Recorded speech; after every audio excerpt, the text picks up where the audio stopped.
Take your seat. The human adventure is just beginning.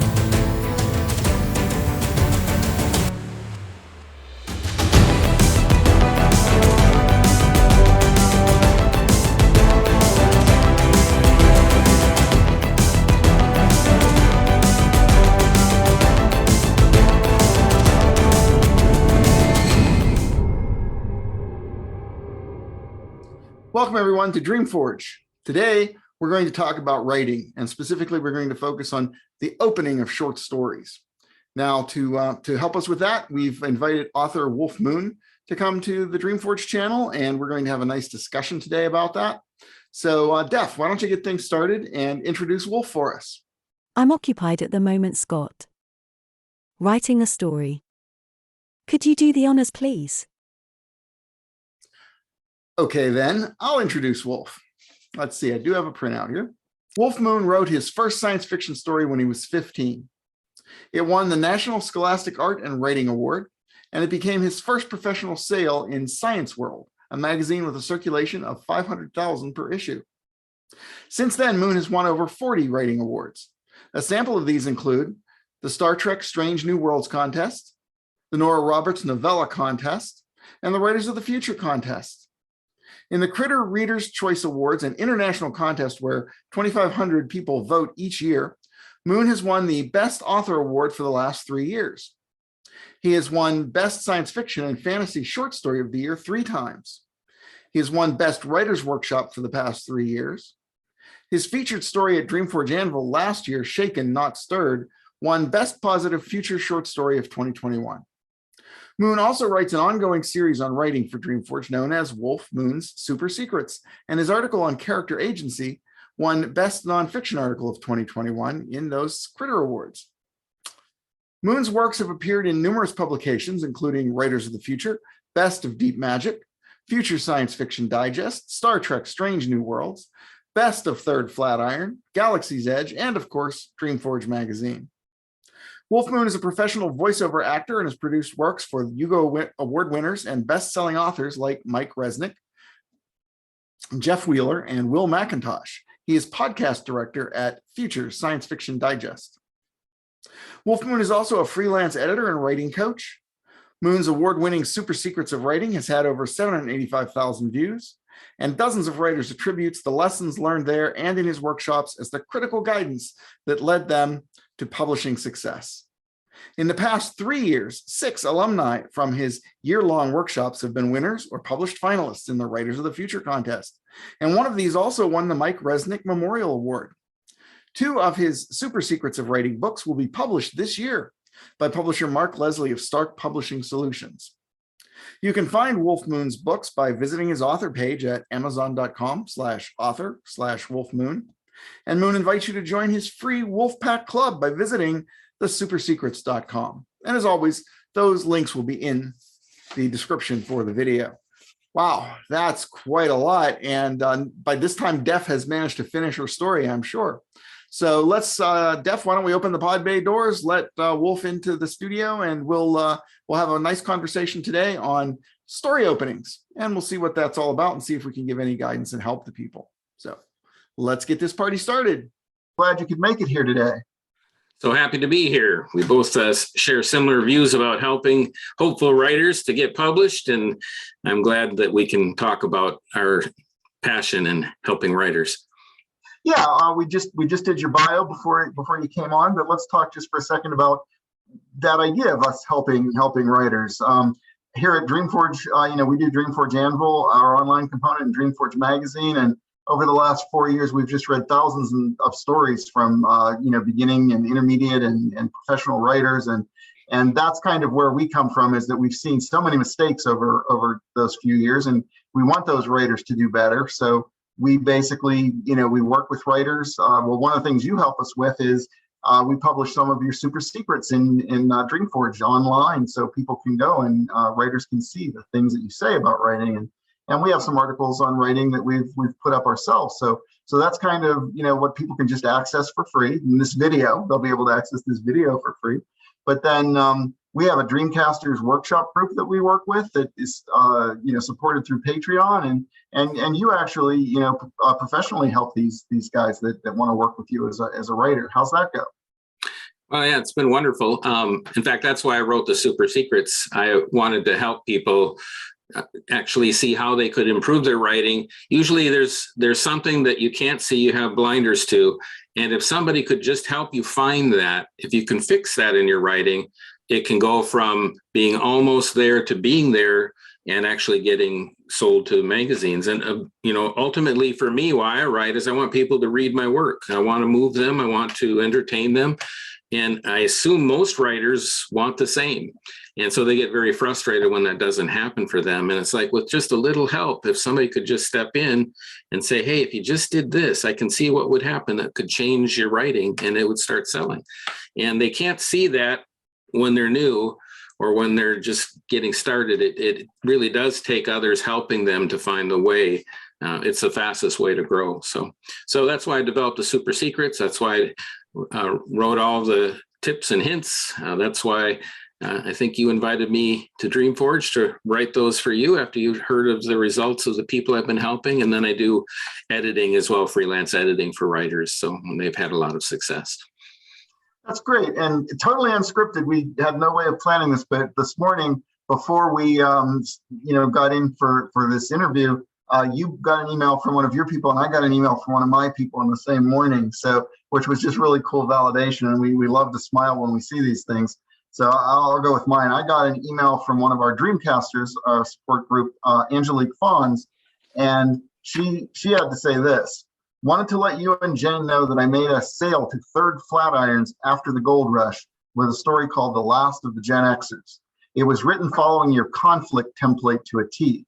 Your group is one of the most exciting things in my life, and my Crazy Farm TV producer life isn't boring. And so that made us smile. And also, another thing about Angelique is she really tries to help other writers too. So she has a short story guide on Smashwords. It's basically where to sell your speculative fiction.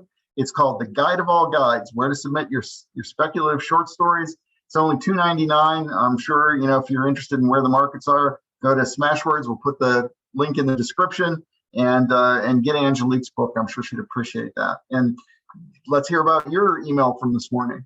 Oh, and Angelique's also in DreamForge. She has a story published by you there. Yes, she does. She has a story from DreamForge Annual 1 called Invasive Species. Yeah, awesome. Very good.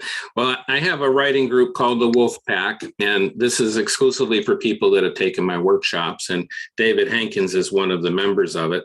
And he took my Kill Your Darlings workshop. I actually have an article at DreamForge on what you're looking for in this exercise that I do. And it helps you to kill your darlings, things that bulk down your prose. So he took that. And at the end of the workshop, he wrote a flash piece at the end. And I knew as soon as he read it, this was going to sell. And sure enough, he sent it to DreamForge and it sold. So that was his first sale. Well, he wrote me this. Well, then I did a challenge with my Wolf Pack. Actually, it was in the same anthology that Angelique just got into. And I said, hey, let's all enter that together. We'll all submit stories to it. And of the 16 that took my challenge, 7 of us all got into that pro anthology. And it's called After the Gold Rush. Will be coming out in July. And David Hankins, again, made a second sale through that. So he wrote me this. He said, Wulf Moon's Super Secrets work. After years of writing alone and unafraid, and receiving consistent rejections from editors, I doubted I'd make it as a writer. Moon changed that. He taught me how to find my protagonist's heart's desire, set my stage, deploy my magic sword, and so much more. The first story I sold came from his KYD masterclass. Moon's Super Secrets are easy to follow, fun to read, and guaranteed to improve your writing if you apply the secrets through smart practice. I can't recommend them enough. So it's kind of just cool. Both of us, these are all people associated with DreamForge, and they're doing exactly what we've been trying to help them with, which is figure out how to get out of that beginning stage into selling your work. And with just listening closely and making application, like he's brought out and like Angelique brought out, things change for writers. So glad to help. Yeah, it's been a lot of fun. It's something we've gotten into after publishing the magazine and seeing, the kind of help that people needed. And it's been a lot of fun. Now, what we're going to talk about today, we're going to concentrate on story openings. So we're going to look at the first 200 to 300 words, which is often, make or break part of the story, because that's where you're really just starting to engage the reader and try to get them into the flow of what you're writing. Now, before you came on, our AI assistant, Daph, said that she actually wanted to give us her opening for a short story and have us critique it. Are you up for that? That's wonderful. I have actually seen stories written by AI, and they've been quite interesting. So I'll be very interested to see what Daph did with her story. Okay. She's also going to give us a printout. So we haven't discussed this previously, so we're going to be kind of winging it. And Daph's going to talk to us now, and we're going to then, I would say tear her story apart or tear it down and talk about it, but then she'll get mad at me and eject me out an airlock. So constructive criticism. Constructive criticism. This is all constructive criticism. Okay, here we go. I've called my story Zeppelin 101 and the Grey Goo. Here's my opening. We start our story in orbit around Extlapiakor XXXII, where the grefelker, known as Thorpualt, turns to his subgrefelker and says, "Before we reach that amazing blue water world you found, I need to consider the risks of making contact." "Yes," agreed the subgrefelker enthusiastically. "As you know, our ship is infected with the grey goo that has plagued our world for 1,000 generations. The infection gradually degrades all ships to the point where they must stop their explorations and find safe harbor. Only that rare substance known on the blue world as water has a chance to disinfect us. But do we have the right, subgrefelker? We have been sworn to non-interference, and here our only chance may be to land on this blue world and contaminate it, even as we use its water to purge our ship of the grey goo." Thorpualt slammed the featureless white wall with his double-jointed tentacle. "What a fate," he ejaculated. By rights, Thorpualt should never have been on the mission. A natural shyness exacerbated by depression had plagued him since he was a hatchling. Only through determination and the close attentions of a beneficent mentor was Thorpualt able to take the helm and follow his dreams into the great beyond. Thorpualt, you see, was a member of the Extlapiakorians, a squid-like race found in the deepest oceans of Extlapiakor XXXII. Their race had no eyes, as the deep oceans were dark. Instead, they learned everything by touch. They were at peace with their oceans, until one Extlapiakorian invented technology.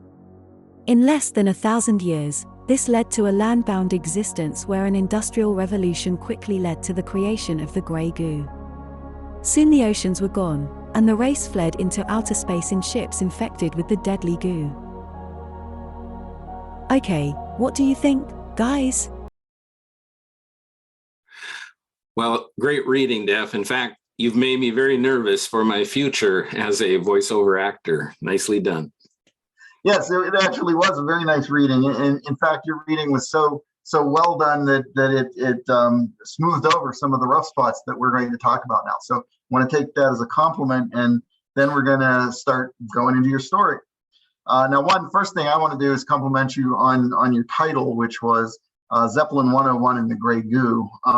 It's a little intriguing. It combines things that are different, and your imagination goes to how are those things going to go together. So not a bad title. Now, Wulf, what do you see in like that first paragraph? Daph has given us printouts here, and what do you see in that first paragraph that concerns you? Well, if I could go back to the title, would that be okay? Oh, yeah, absolutely. I'm sorry. So I have a super secret, and you only get this after you've been in my year-long workshop at the end of the year if you've met everything, because this is so important. It's called Title is Your First Hook. So I'm giving it to everybody, and you didn't go through a year of doing exercises to get this. But it's like when you go to a really nice restaurant, the chef will send out a little sample, and you taste that, and it gets your appetite wet. And then you are excited about the dinner to come. Well, that's vital. That title is vital to do that for your readers, and more importantly, for your editor who's going to buy it. You want to make them salivate when they see it. You want to make them feel like, what is this? This sounds interesting. And so this title does that. It's different. You know, we've got Zeppelins, we've got gray goo. What is it? So same thing, just to show you how it works. My winner for Writers of the Future was called Super Duper Moon Girl and the Amazing Moon Dawdler. And I actually made that title from looking at a whole bunch of Hugo and Nebula winners and recognizing, hey, all of these winners have these crazy titles, but they work. They make you excited and interested in it. So I made it mine. I made this crazy title, and that's how the whole story began. And it was interesting. At the award ceremony, Gregory Benford read the title when he's announced me up onto the stage, and everybody in the audience laughed at Super Duper Moon Girl and the Amazing Moon Dawdler. So it caught their attention. And Gregory Benford said, the title alone makes you want to read this story. At least it does for me. And people laughed again. And it's like he didn't know, but that's where the whole story began, was me trying to work on a title that would capture the imagination of the judges and the readers. And it exactly worked. It was he used it as his opening for bringing me up on the stage. So important. And I really appreciate your title, Def. That's an excellent title. Okay, let's now take a look at that first paragraph. And Def did so well at saying Extlapiakor 32. I can't even read that as well as she did. So what do you think of that and just what she's doing there in the beginning? All right. So when you open a story, you want to be smooth and seamless. It's just smooth as silk, just glides. And so, sorry to say this, Def, but when you have words that humans have a hard time pronouncing, you did great, but us humans, if we have to stumble over a lot of consonants and there aren't any vowels in between, and we're trying to figure out how do we say this thing, it's like a roadblock. And you don't want to put roadblocks in stories. You want readers to everything should be smooth. And that's how they get into the reader trance. That's how they leaves their logical thinking and travel into this fantasy or scientific world that you've created. So that's a problem for me in this story. I think it's a problem for Scott as well, that there are several of these, and whenever your mind has to stop and try to work on them, you're popped out of the story. Yeah, as an editor, the way I would see that, I'd see that as a speed bump. It's like, now I have to, and lots of times we'll see stories that do this. They're not quite as hard as these words, but it could be a fantasy character's name. So, and then they could be introducing like 5 characters within the first few hundred words. And each one of those is like a speed bump where now I have to think, how am I going to say this every time I see it? And, that, like you just said, an excellent thing is it prevents you from getting into that trance of just reading the story. And that's one of my pieces of advice as well, is like, if you're going to introduce an alien word, you don't necessarily introduce it early. You make it easy as you can to pronounce, and you don't use it very often, because again, you want that reader to go into that engagement trance, not try to figure out what these words are. Excellent. And actually in my Nail Your Openings workshop, and I actually did one for you for DreamForge for the Kickstarter. But also there's a whole article on DreamForge on Nail Your Opening. So we talk about this right inside the magazine. So I hope people will read that. But we work on opening lines. It's after the title, it's the next thing that brings people into your story. And so you want to hook them immediately into it. And I actually heard Oprah talking about this for a book club just yesterday. And I forgot to bring my notebook. Well, let's transport it here. And here it is. Thank you. And notice what she said. She was being interviewed. She said, I have to tell you that I read the first sentence and then the first paragraph. And when I did, I knew that this was going to be a book club. Normally, I read a chapter. Sometimes I've gone as many as like 100 pages to decide if it's a book club. I finished the first sentence, the first paragraph, and then I picked up the phone. I called Lee Haber, who runs her book club, and I said, this is our next book. This is it. So she made her whole choice of choosing that book, which is going to change that author's future. She's already famous. The book is by Viola Davis. And it's called Finding Me. It's her memoir. But her opening line grabbed Oprah so swiftly that she knew without reading the rest of the book, they had to have this in their lineup. So that's how important opening lines are. Editors can tell immediately if they're in the hands of a professional. And those first few lines will tell them that. They're judging you by that. So if you write a good opening line, it's going to grab them, and you've gotten them over the big hurdle of, at last, they've got gold in their hands instead of panning through stones. And it's far more difficult and far more subtle. We may have to do we could do probably a series of videos just on the opening line is what I'm thinking. Because what I see as an editor coming in is, I think authors have an instinctive feel for that idea, what you just said, but they attempt to accomplish that by you putting in their opening line in their opening paragraph an enormous amount of chaotic action, because they think action is going to draw the reader in. Just if there are lots of explosions and people, dying and whatever happening, or they, as Def may have done here by putting in unusual words and trying to get an unusual feel for place and language. They try to do that, or they try to basically use that opening to somehow summarize what the entire story is going to be about, as a way of saying, well, this is going to be a really good and important story because I'm going to tell you right now what it's going to all be about. So there's a lot of subtlety to doing that opening line.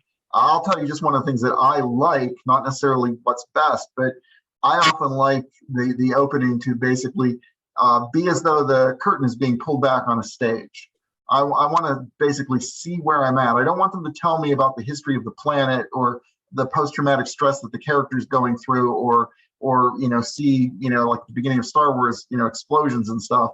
But I just want to understand kind of where I'm at and be drawn into the stage setting, and so that I understand I'm oriented a little bit so that I can take the next step forward into the story. Yeah, there's a wonderful Snoopy's cartoon, and I use it in my Nail Your Openings workshop. He's sitting on top of his doghouse, and he's got the typewriter there, and you can see his opening line, "It was a dark and stormy night." And that's the cartoon. And he's always starting his novels like that. But the actual thing is, it was a dark and stormy night accomplishes several great things. It tells us what time it's taking place at. It tells us it's stormy, so that's spooky and dramatic. And just that ominous feeling is all there, and actually been used in several novels. That very opening, that's what he's playing off of. Schultz is there. So opening lines hook, and that's a great example. It was a dark and stormy night. Okay. Moving on through the story, let's because there's a lot to talk about here, even just in a few hundred words. But so Def's second paragraph, which is like, yes, agreed the subgrefelker enthusiastically. As you know, our ship is infected with the gray goo that has plagued our world for 1,000 generations. The infection gradually degrades all ships to the point where they must stop their explorations and find safe harbor. Only that rare substance known on the blue world as water has a chance to disinfect us. Now, in that one paragraph, I see about a half a dozen things that really bother me as far as would actually make me potentially stop reading this story. I'll just key you in with one, and you can take it. The sentence, as you know, comma, our ship is infected. You have a character basically explaining to another character what that character should already know. Yeah, that's a good one. Actually, there's something just before that too. Yes, agreed the subgrefelker enthusiastically. Why can't he just say said? Said is invisible. It's just like a comma, a period. And, here we've got to add all this stuff that just bulks the story down. He's already agreeing. Yes means he's agreeing. So we don't need to say that word. Enthusiastically, as we read on, he's very enthusiastic. He's going to give us the whole history of how water works as a solvent. So we don't need that word either. So these adverbs that we want to dress up said with, they just bulk up stories. And again, at DreamForge, Scott was kind enough to publish my super secret on write smart dialogue. And so there's help for you there if you go to DreamForge and read that, because right away there's an easy fix. And so there's a suggestion for you, Def, in your data files. I'm sure you have that, and you can go check on that for your next story. I absolutely agree with you on the idea of set. It harkens back to what we were just talking about with the long words and the complicated words. Said, like you said, it's just like a comma. Like, people don't actually read it so much as they just see it and they understand what's happening and they move on and they're engaged. So you do want to use those, adverbs very sparingly, and you don't want to repeat something like you had said, like yes and then agreed. Yes means agreed.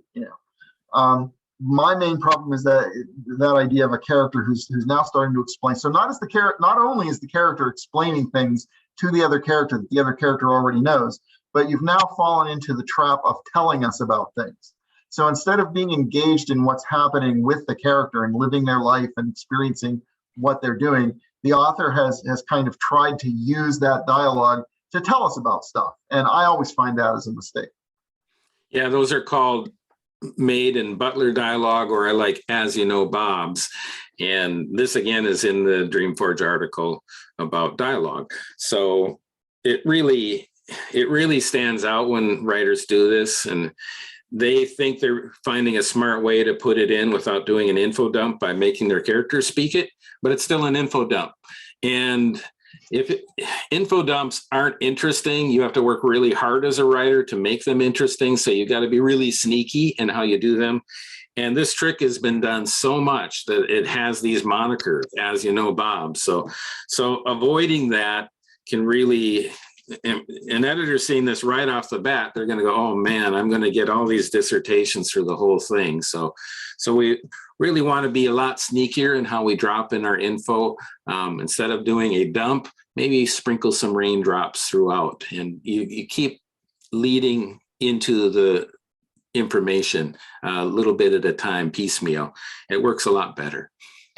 Yeah, I think what especially beginning writers, the trap they fall into is they've created this world in their heads. So they have a very rich world with lots of detail and characters in the background and history of those characters. And what they think is that all has to be on the page, and it has to be on the page right now. And that's not true. Actually, it might serve some writers well if they just went and wrote all that as a separate document so they could get it out of their system. And that just informs them. So if we know something about the history of the character who's been in Afghanistan and has post-traumatic stress, and they used to be part of a particular squadron that went through something horrible, as long as the writer knows that will show up in the writing. It will color the writing, because the things that happen with the character will happen because of that. But they have to, I think, avoid thinking that they have to tell the reader all about that. The reader, actually, if they're engaged with the experiences of the character, will figure out a lot of that just by themselves. Little hints will creep in. And like you said, if you can sprinkle raindrops here and there about the hints of it, that's what you want to do. You want to avoid that feeling that you need to explain their history. And that's really one of the traps that Def is falling into here that we'll see as we go. The other thing I want to point out in this second paragraph, though, is often see this at DreamForge is just logical inconsistencies and things that are very clear, easy science that people just don't research or don't think of. So it's that last sentence. Only that rare substance known on the blue world as water has a chance to disinfect us. It's well known now that water is one of the most common substances in the universe. It's everywhere. The stars are drowning in it. It's like, so don't think it's rare. Don't have people come to Earth to steal the water. It's out there. Yeah, that's a good point. The key thing is, you're in the hands of a master when they give you just enough code that you recognize there's a vast reservoir of knowledge this writer has, but they're smart enough not to dump all that reservoir into the manuscript. But you sense they know their subject. And when you sense that, logically, you start to let go and say, okay, I can turn off my logical mind and just go into this because I trust that the writer did his homework. And so it really helps. And then anytime something illogical pops up, all of a sudden your logical mind pops up in there and says, wait a minute, water's everywhere. What is this rare substance? How do they even exist as beings without having water? So how did the chemical reactions occur without water? So the universal solvent is called that for a reason. So I'll see when I'm editing manuscripts, a lot of time they'll have these ideas, and you just know, well, they're making it for the sake of their story. It really would never work in the real world. And as soon as your mind says this isn't logical at all, and then you have to tell them, hey, you've got to change this because black holes don't work like this. The reader's going to know this stuff. Usually they're smarter than us. So we have to really do our research and make sure what we put on the page is logical and not bent and twisted out of the laws of physics because we want to do something with our science fiction, because that's not going to work. An editor's going to spot it like that because, like Scott just said, he's read thousands of stories. And he can tell one that's following a logical pattern and one that's not. And so he won't even get into the pages of that magazine or publication because of that. Next paragraph. But do we have the right, subgrefelker? We have been sworn to non-interference, and here our only chance may be to land on this blue world and contaminate it, even as we use its water to purge our ship of the gray goo.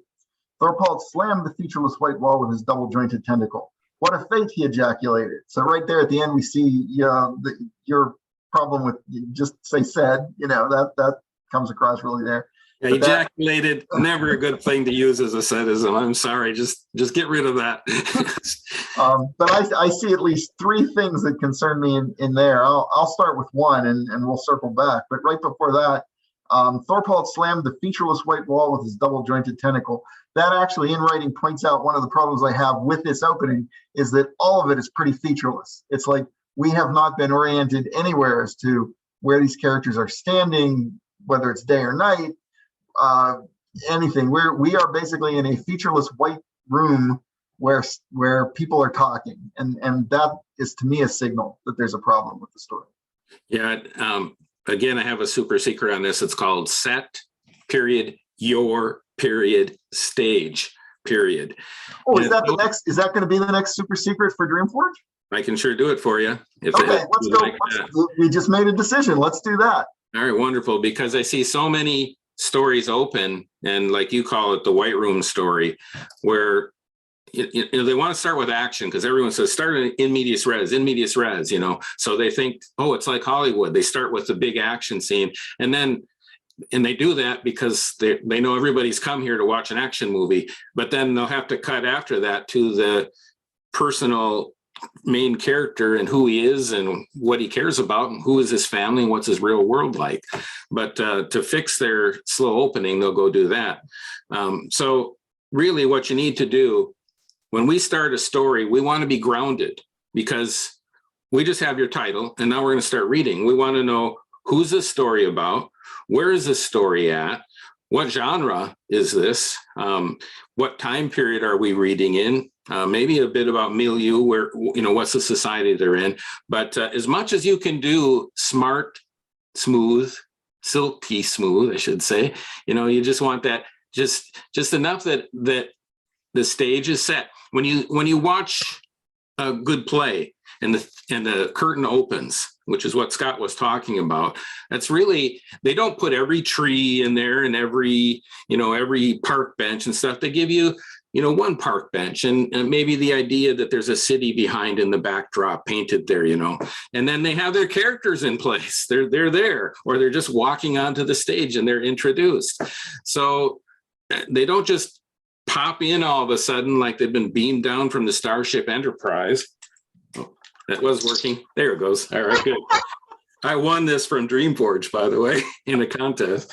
So they don't just beam, they shouldn't just beam into the scene. You have to actually set your stage and put the characters within it so that when the curtain opens, we're able to look and go, okay, these are the people I'm going to be watching. This is what the story is going to be about. Oh, this is on Earth. Oh, this is on a space world, someplace in the galaxy. Oh, this is going to be about wizards. I see a wizard hat, So you set things with some stage props, and then people get grounded and they go, okay, I know where this is at. I know where this is going. And they get comfortable then. So put them into your fishbowl with all their your little chest, bubbling chest, and, a few of the fish that they're going to be interacting with. and away we go. It's going to be a lot more interesting for readers. They're not going to be lost. Absolutely. And also still stay on this paragraph where it starts out, but do we have the right subgrefelker? One of the things that will signal me right away there when I read that is that they're trying to basically give me the message. They have a message. They have a reason they wanted to write this story, and they're going to start now to pound it at me. And that really is one of the things that disqualifies a story for me. It's not that I disagree with your message. It could be about climate change. You could be on the left. You could be on the right. It's like, I'm not disagreeing with a message. I'm disagreeing with the fact that as soon as you put that in my face with neon flashing letters, I'm done reading your story, because that's not what stories are about. Stories are about engaging with the character and living their life. And if you want to talk about like a message movie, think about any World War II movie that was about the Holocaust and involved a concentration camp, and that you're watching that movie, you're engaged with the characters. Nobody has to come out and tell you, and Nazis are bad. Right. And that nobody should be put in a concentration camp. They're engaged with the characters, and you experience what the issues are and what the problems are. You don't have characters, and you don't have an omniscient narrator telling you, and we're about to show you the evils of World War II. That's kind of what breaks it when you just telegraph that message and you tell me that all you're going to do here is give me your screed on how the world should be. But I do have to commend Def. She didn't use the term prime directive. So well done, Def. If you'd started using media tie-in terms and started saying prime directive, I'm sure Scott would have said, you're just copying Star Trek. We can't do media tie-in stories here. So sorry. So at least you didn't say that. You were smart. And you said, but do we have the right? We have sworn to non-interference. So that was a tricky way to get around that and still talk about that subject. So I do have to commend you for that, Def. Okay. Now, as we get into this next paragraph, I just can you say exposition? So now the next paragraph is, by rights, Thorpualt should never have been on the mission. A natural shyness exacerbated by depression had plagued him since he was a hatchling. Only through determination and the close attentions of a beneficent mentor was Thorpualt able to take the helm and follow his dreams into the great beyond. And that just circles back to what we've already talked about. It's the idea that to me is pure exposition. There's no reason for that to be in the opening at all. Yeah, it's so much better to show it through character interaction. We can pick all that up just by them talking to each other. Just the way you write dialogue can say so much. If he's hesitant, if he's pausing a lot, if he's saying, may I say something here? That tells us all these things. And then if you want to do a flashback, not in your openings, please. You're trying to get the story launched. You're not trying to go back. But if you want to do it later to show the terrible moment that made him so insecure, great. But keep it brief. And really, if we can see it through their actions as they're talking and moving and interacting, it's just going to be so much better, because the fun of reading is us trying to figure out all the little angles that are in the shadows along the edges. And when a writer does their job right, we can sense all that stuff. They're coding it in just the right way. So we know, they've got some wounds, they've got some scars, and it's intriguing. But if you just go out and plop it all out in front of us and just go, here it all is, what's there to read for? We already have had it all stated to us. But we're on a discovery with the characters when we're reading a story. And so leave us all these juicy tidbits, help us discover them as the characters are interacting. It's going to be so much fun for your readers. Yep. And unfortunately, we just get into some more of this in the last paragraph of our opening. Thorpualt, you see, was a member of the Extlapiakorians. Oh, Def, do we need you now? A squid race found in the deepest oceans of Extlapiakor XXXII. Their race has no eyes, as the deep oceans were dark. Instead, they learned everything by touch. They were at peace with their oceans until one Extlapiakor invented technology. In less than 1,000 years, this led to a land-bound existence where an industrial revolution quickly led to the creation of the gray goo. Soon the oceans were gone, and the race fled into outer space in ships infected with the deadly goo. So several problems for me. At this point, I'd definitely be done with this story. I wouldn't be considering it anymore. One thing where we went into an exposition with the character because the author thought they needed to explain the background of the character. Now we're going into an exposition with the world itself, and we're trying to explain the world. So I would have disqualified it just based on that idea that they decided they needed to explain the world here. But then what I see happening is, again, that logical inconsistency. It's like a race that lives under an ocean has been described, but they've invented technology. How do you do that when you need fire to smelt metals? And how do you work with electricity when you're underwater? So, that's an issue. How did this civilization possibly come about? And then the other idea, which goes back to logical inconsistency, exactly how does this gray goo work? Because apparently water disinfects it, but it comes from a water world which didn't disinfect it. We see a lot of that. You had mentioned this earlier. It's authors want things to work the way they want them to work at the time they're writing the thing, because they just want to make the narrative progress. And they say, well, right now, this is what I want to say. And then 2 pages later, it works differently because now they want it to work this way because they have something else they want it to say or to work without actually tying it together in any kind of logical, system. Yeah, and I see this a lot when I'm editing for authors, and it's frustrating because I know a lot of times these writers have handed it to other writers and they've proofed it before it got sent to me.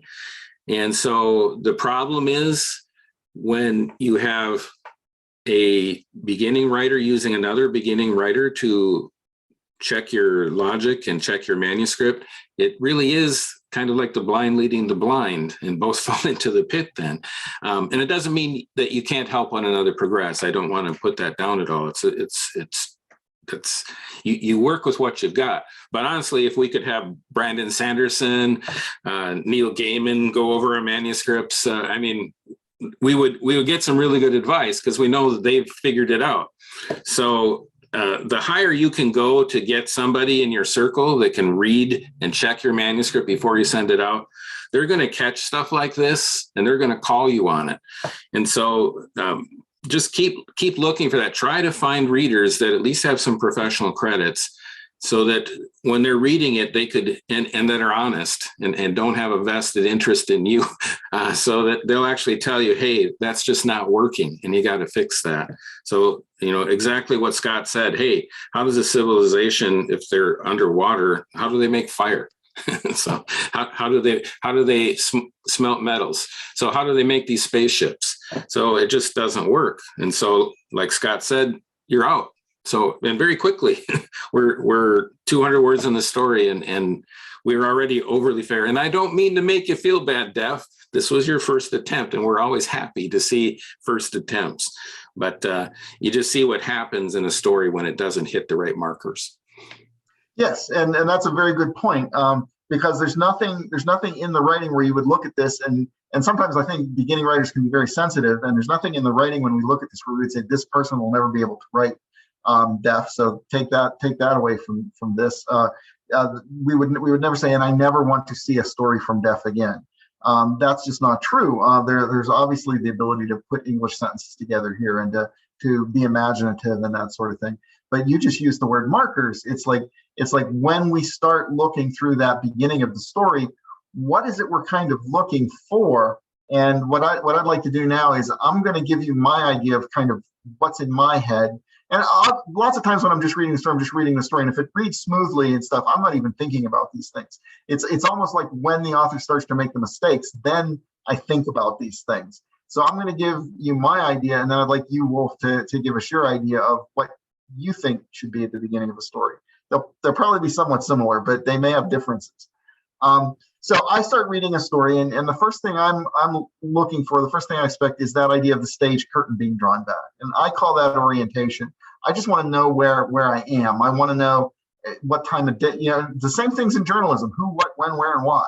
Am I in a diner in 1950s North Carolina at night where, there's a guy slumped over, the counter, and there's a young couple in the corner. That's what I want to know. I want to know where I am. I want to be able to live that place. The second thing I want to have a little bit of an understanding of is character. If and again, not telling me about the character, but by seeing the character in action, like who are they? Are they, a shy 18-year-old teenager taking his date out for the first time, or is it a super spy who's here to assassinate somebody? What it's like, who are they and what are their vulnerabilities, or what is their character sort of like? And so I'm getting that, and then what I want to see that actually is the part that draws people into the story. You hear different words for this, like narrative hook and inciting incident and threshold event. It's like I'm starting to see in that orientation and in that character, I'm getting a sense of what the actual normal day is like, or the expected way things are going to go. And now I want to see something that happens that starts to draw away from that and say, and now we're going to go over into story. And in that scene I just drew of like a diner in 1950s North Carolina, maybe there's some strange explosion outside that fills the sky with green light. And people now are starting to pay attention to that, and an ambulance goes by, and that's the signal to me that something unusual is happening in this scene that's been created, and now the story is going to move toward that event, and it's going to start involving the character in it, and that's the next thing. That's the whole middle of the story, where we'll do another one on conflicts and stuff, but it's starting to draw the characters into that thing where they're going to experience challenges that they have to overcome. So that's kind of what I'm looking for. You may have some slightly different things on that. What do you think? Yeah, all those things, of course, are I feel the same about. They're what make good stories. So just to add to that, Orson Scott Card said that a story is about somebody that wants something and somebody's trying to take it from them. And that's a really good definition of what story is. So when I'm reading, I want to see right away, who is the somebody? And within the opening scene, I better know who's trying to take what they want most of all from them. And so in that opening, set your stage. I do not like in medias res openings, the way people are doing them, which is just start with all this action, stuff's flying everywhere. That's not how you set your stage. We need to know, who is this person? Do we even care about this person? And what's their normal world like? So that we can understand, and most importantly, which is what I teach in my workshops, what's their heart's desire? What do they love, want to protect most of all?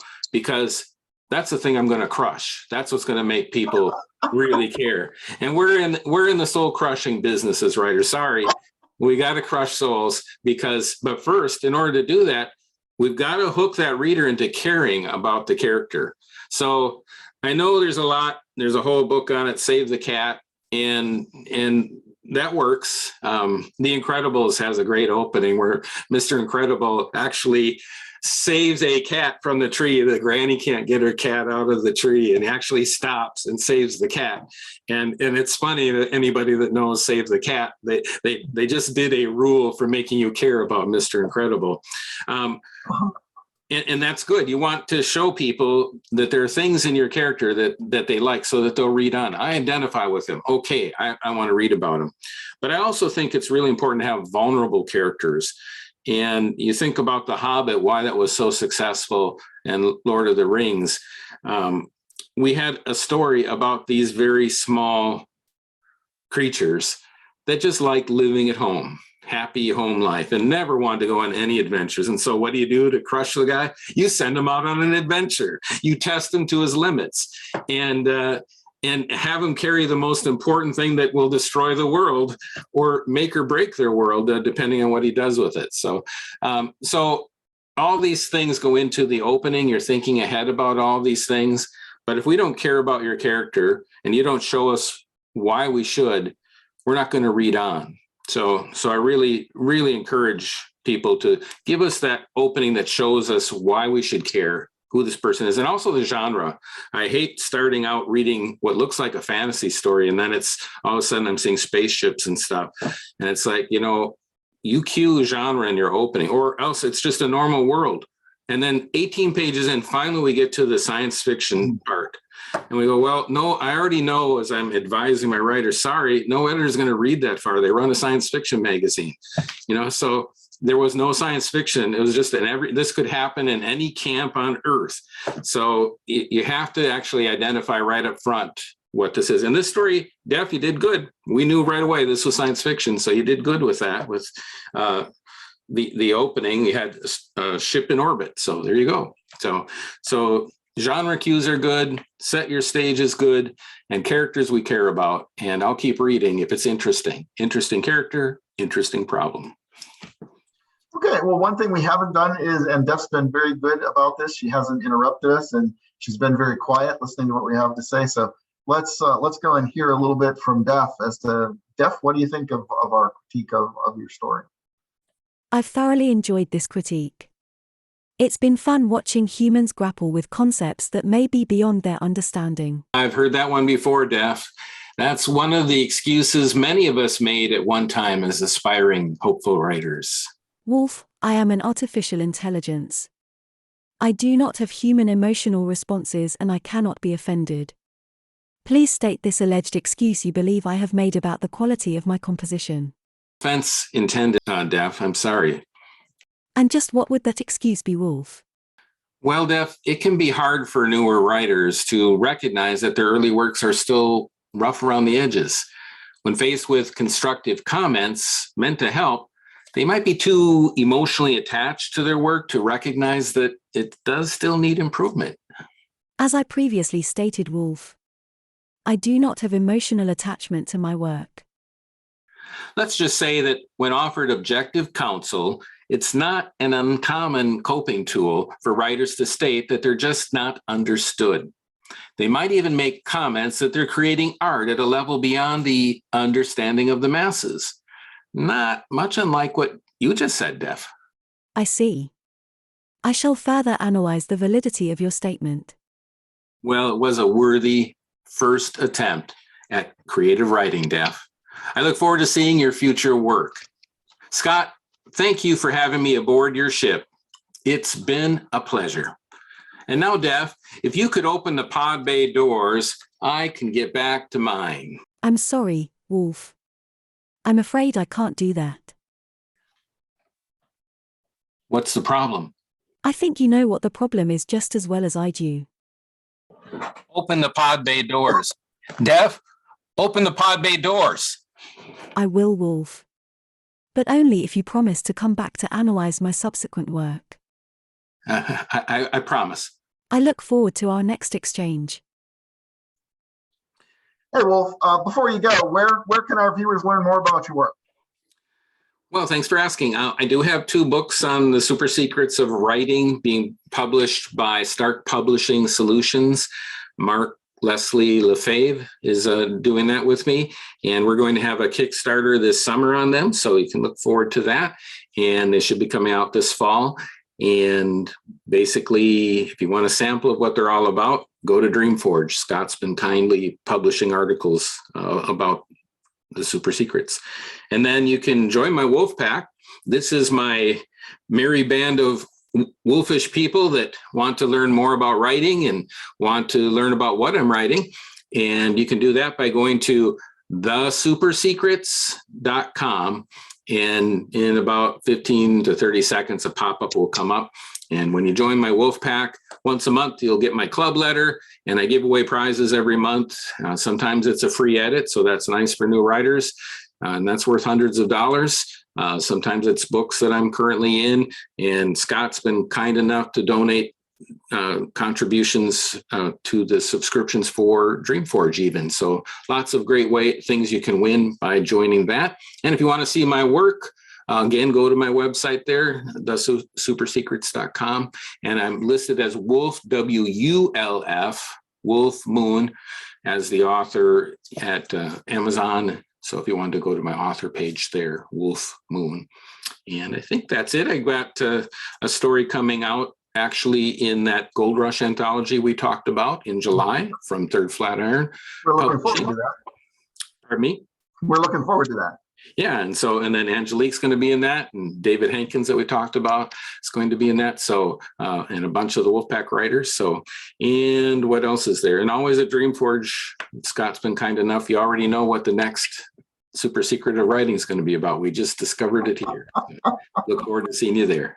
Okay, and everybody remember, a lot of the links that we talked about, they'll be in the description below the video. So go down there, click, and visit all these places. At DreamForge, we appreciate your support as well. You will put links down there as well, but DreamForge Anvil is our online component where we have stories and things about writing and Wolf's articles. And then DreamForge Magazine is our print component that comes out now twice a year. So read our stories, submit to our stories when we have submit to our submission periods when we have openings, and we just hope you have fun as a writer. And if you're a reader of science fiction and fantasy, we hope you like our magazine. We wish you all well. And Wulf, thank you again for coming. And it's been great. Hopefully we'll have you back, and we'll do this again with the rest of the story stuff, conflicts and climaxes and such. Yeah, that's wonderful. I appreciate it. Love helping writers. Love what you're doing at DreamForge. That's why I'm with you. And I wish you all the success in the world with that. It's really so good to see people helping other writers succeed. We really appreciate it. So thanks, Scott. Okay. All right, bye. Well, we'll make sure that Def opens the doors for you and lets you out. Thank you, Def. All right. Def, isn't that the corridor to Sector 9? Wulf, not that way.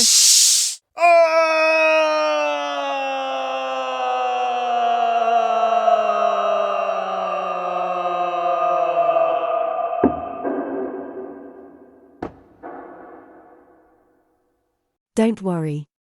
He'll be okay. During transport, I'll give Wulf a memory wipe. Mostly. I hope he'll come back. Oh, he will. After all, you did.